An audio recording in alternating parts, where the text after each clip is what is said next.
நண்பர்களுக்கு வணக்கம்.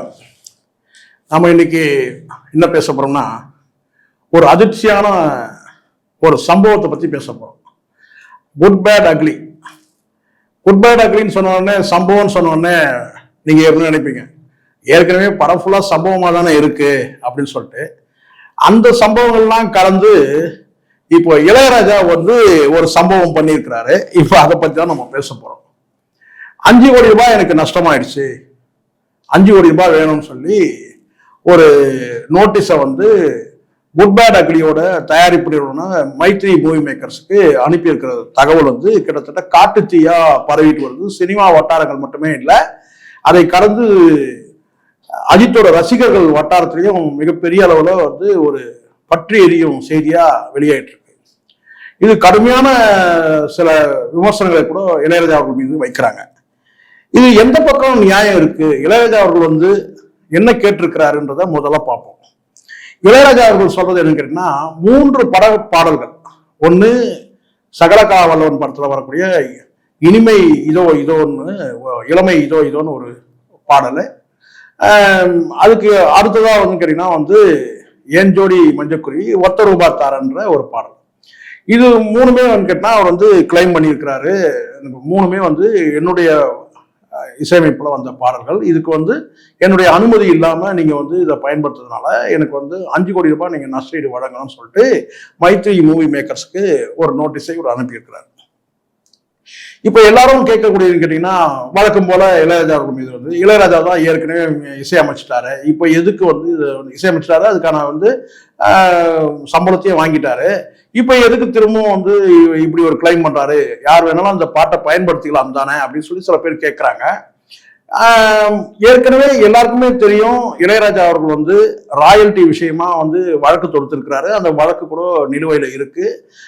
திறமையான வழக்கறிஞர்கள் தான் அவருக்கு சார்பா வாதாடிட்டு இருக்கிறாங்க. இந்த வழக்கு நிலுவையில இருக்குன்னு நம்ம அறியப்படுறோம். இது ஒரு புறம் இருக்க, இப்போ எல்லாருக்கும் தெரிஞ்ச விஷயமா இருக்கு, அவருடைய பாடல்கள் யாரும் பயன்படுத்தக்கூடாது, மேடையில கூட பாடக்கூடாது. எஸ்பிபி அவர்களுக்கு நெருங்கிய நண்பர், அவருக்கே நோட்டீஸ் அனுப்பினவர். இப்படியான ஒரு என்ன சொன்னா, அவருக்கு ஆதரவான கருத்துக்களும், அவருடைய அந்த ராயல்டி கேட்கிற விஷயத்துல, அந்த காப்பிரைட் விஷயத்துல அவர் கேட்கிற வழக்குகளுக்கு, அப்படியே தாக்கீதுகளுக்கு, அதாவது நோட்டீஸ் கொடுக்கறது, வழக்கு தொடுக்கிறது, இந்த மாதிரி நடவடிக்கைகளுக்கு ஆதரவும் எதிர்ப்பும் கலந்தே இருக்கிறத நம்ம பார்க்கிறோம். இப்போ இந்த விஷயத்துல குட் பேட் அக்லி பட தயாரிப்பான மூவி மேக்கர்ஸ் எப்படி இவ்வளவு பெரிய விஷயங்கள் நடந்துட்டு இருக்கும் போது, இளையராஜா குறித்து, அவருடைய பாடல்கள் குறித்து ராயல்டி கேட்டு அவர் வழக்கு தொடர்ந்த நிலையில, இதெல்லாம் தெரியாம எப்படி தெரிஞ்சு பண்ணாங்களா இல்ல தெரியாம பண்ணாங்களா, இதெல்லாம் கேட்டா இப்படியான நடவடிக்கை, எதிர் நடவடிக்கைகள் வருமென்ற அவங்க எதிர்பார்க்காம எப்படி பண்ணாங்க? ஒருவேளை இந்த 3 படங்களுக்கும் கேட்டா யார் தயாரிப்பு நிறுவனங்களோ, உதாரணத்துக்கு இப்ப சகலகலா வல்லவன் படத்தை ஏவிஎம் தயாரிச்சிருந்தாங்கன்னா, மற்ற 2 படங்களும் எந்த தயாரிப்பு நிறுவனம் தயாரிச்சாங்களோ அந்த தயாரிப்பு நிறுவனங்கள் கிட்ட நம்ம அனுமதி வாங்கிக்கிட்டா போதும்னு நினைச்சிட்டாங்களா ஒருவேளை? ஏன்னா எந்த அனுமதியும் இல்லாம ஒருபோதும் முழு பாடலையும் அவங்க பயன்படுத்தி இருக்கிறாங்கன்றத நம்ம பாக்குறோம். அப்படி இருக்கும் கேட்டா, ஒரு துண்டு பாடலை பயன்படுத்தினாலும் கூட கேட்டா, அந்த குறிப்பிட்ட தயாரிப்பு நிறுவனங்கள்ல அதுக்கான அனுமதியை கேட்டு கூட அவங்க வாங்கியிருக்கலாம். ஒருவேளை அந்த அனுமதி வாங்கினது கேட்டா இளையராஜா கிட்ட வாங்க வேண்டிய அவசியம் இல்லைன்னு ஒருவேளை இவங்க முடிவு பண்ணிட்டாங்களான்னு தெரியல. எப்படி இருந்தாலும் கேட்டா, இது பாடல் வரும்போது சிலர் முணுமுணுத்தது உண்டு. இந்த 3 பாடல்களையும், அது குறிப்பா சகலகலா வல்லவன்ல வரக்கூடிய இளமை இதோ இதோன்ற அந்த பாடலை சண்டை பயிற்சிக்கு பயன்படுத்தின விதம் ரொம்ப ஆரவாரமா இருந்தது படங்கள்ல, அந்த படத்துல குட் பேட் அக்லில.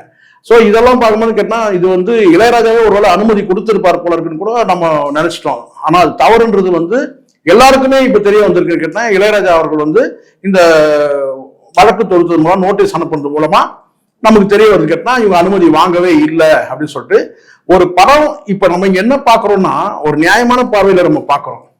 நம்ம இளையராஜா மீது அவருடைய ராயல்டி கேட்கிற விஷயத்துல நமக்கு நிறைய முரண்கள் இருக்குன்றதுலாம் ஒரு பக்கம் இருக்கட்டும். அதை தாண்டி ஒரு படம் நீங்க ஒரு பொது மேடையில பாடுறது கேட்டீங்கன்னா, அவருடைய பாயிண்ட் என்னன்னு கேட்டீங்கன்னா, மேடையில என்னுடைய பாடலை பாடக்கூடாதுன்னு சொன்னது காரணமே என்ன கேட்டீங்கன்னா, பல இசையமைப்பாளர்கள் கச்சேரி நடத்துறவங்க கிட்ட லட்சக்கணக்கில் பணங்களை வாங்கிக்கிட்டு தான் மேடை கச்சேரிகள் நடத்துறாங்க. அப்படிப்பட்ட மேடை கச்சேரிகள்லயே நீங்க பாடக்கூடாதுன்னு சொல்லிட்டு இவர் வந்து ராயல்டி கேட்டவர், தடை விதிச்சு வந்து நீதிமன்றத்துக்கு போனவர், இசை நிறுவனங்கள் மீது வந்து இசைத்தட்டு நிறுவனங்கள் மீது வழக்கு தொடுத்தவர். அப்படி இருக்கும்போது ஒரு படம் வந்து கமர்ஷியலா ஹிட் ஆகுது, அதுவும் குறிப்பா வந்து கேட்டா அந்த 3 பாடல்கள் மூலமா அந்த படம் இன்னும் வந்து பெரிய அளவு ரசிகர் மத்தியில் ஆரவாரமாகி வந்து ஒரு பெரிய பிளாக் பஸ்டர் படமா அந்த படம் மாறும்போது இளையராஜா எப்படி அமைதியா இருப்பாரு? ஒரு கேள்வி இருக்கு.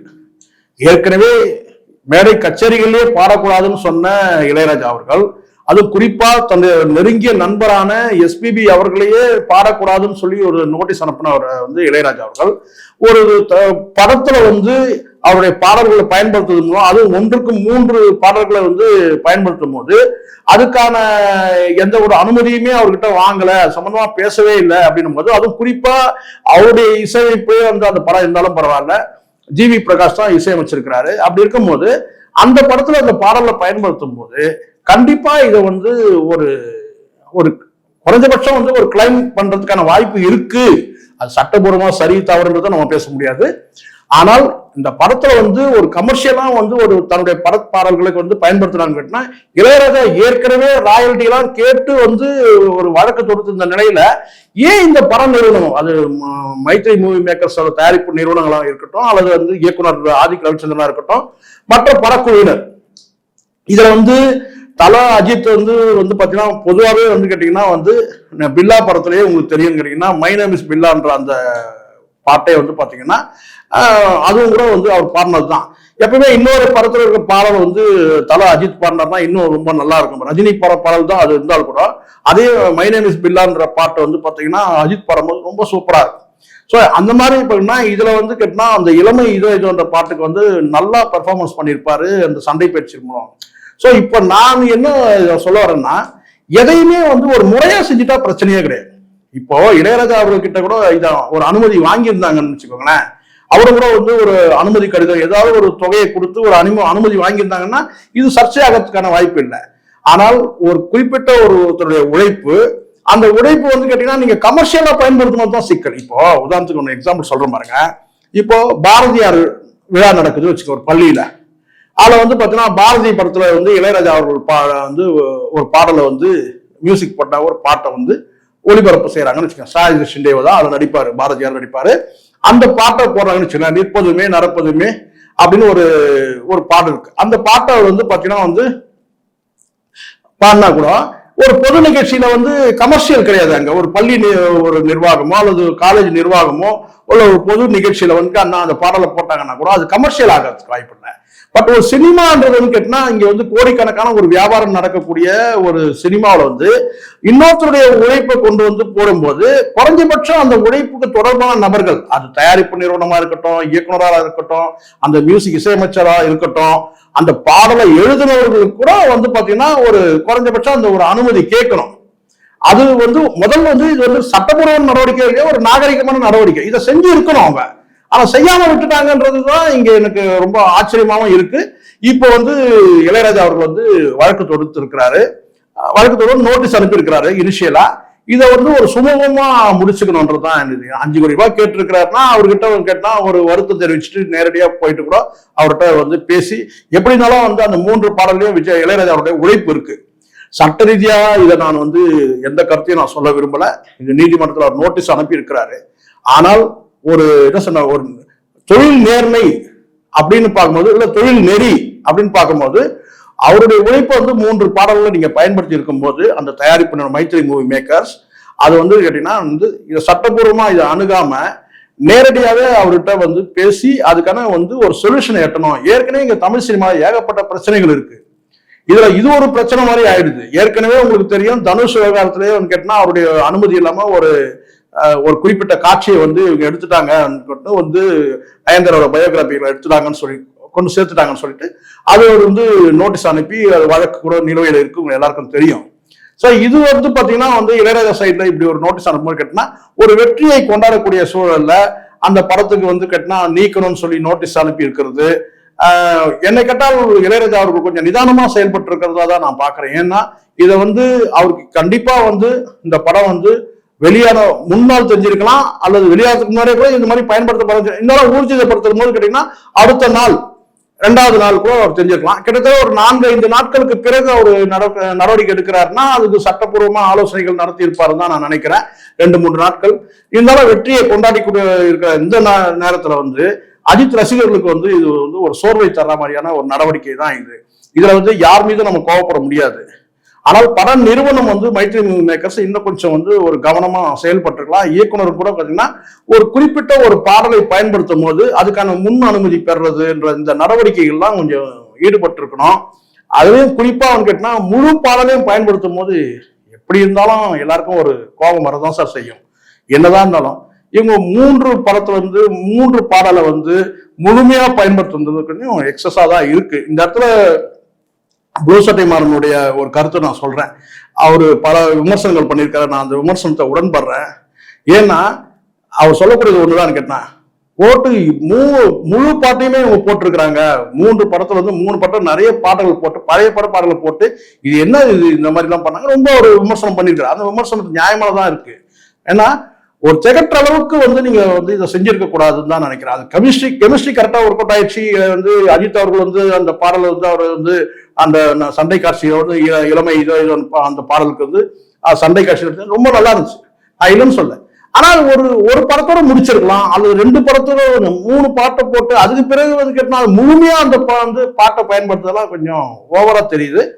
எனிவே இது வந்து ஒரு அமைதியான முறையில ஒரு அமைக்கப்பலா வந்து ஒரு இணக்கமா சுமூகமா வந்து இதை முடிச்சுக்கணும்னு நினைக்கிறேன். ஏன்னா இது வந்து அஜித் அடுத்த கட்டமா அஜித் வந்து கேட்டனா வந்து இதே ஆதிக் ரவிச்சந்திரனோட சேர்ந்து இன்னொரு ப்ராஜெக்ட் பண்ண போறாரு. வழக்கமா ஆதிக்கோட வந்து ஒரு ஃபார்முலா அது ஏற்கனவே உங்களுக்கு தெரியும் நினைக்கிறேன். மார்க் ஆண்டனி படத்துலயும் வந்து உங்களுக்கு வந்து ஒரு பாட்டை பயன்படுத்துறது.